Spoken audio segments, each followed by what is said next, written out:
i danas delim recept za neodoljivu tortu sa makom.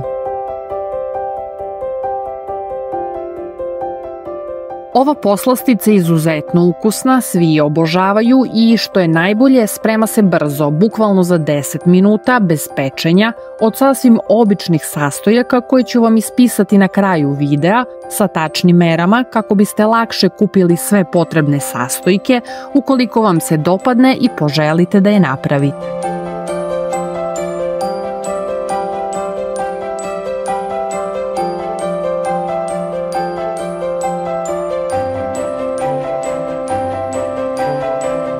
Iznenadit ćete se koliko se jednostavno pravi, pa počinjemo sa pripremom tako što u šerpu sipamo 700 ml mleka.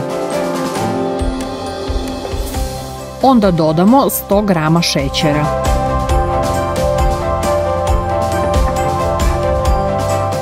Dvesta grama maka.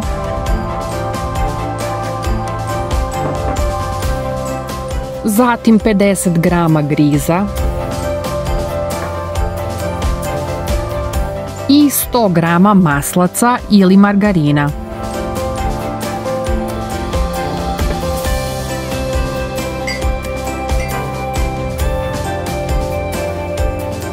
Sve to lepo izmešamo i stavimo šerpu na ringlu da se kuva. Dok se kuva, neophodno je povremeno promešati da se griz i mak ne bi zalepili za dno šerpe.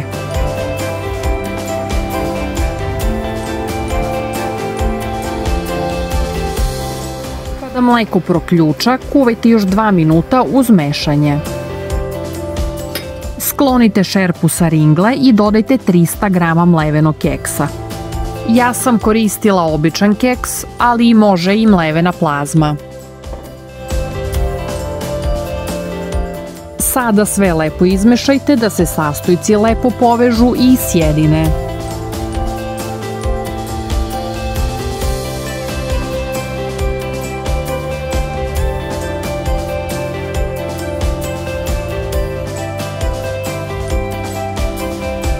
Ova torta je za razliku od klasičnih kolača sa makom izuzetno kremasta, nije suva i bukvalno se topi u ustima.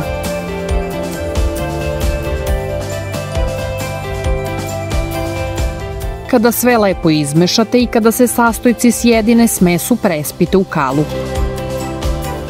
Ja sam koristila kalup dimenzije 26 cm, ali preporučujem kalup veličine 24 cm kako bi torta bila za nijansu viša. Možete sipati u pravougaonu posudu, pa ovu tortu, odnosno kolač, seći na kocke.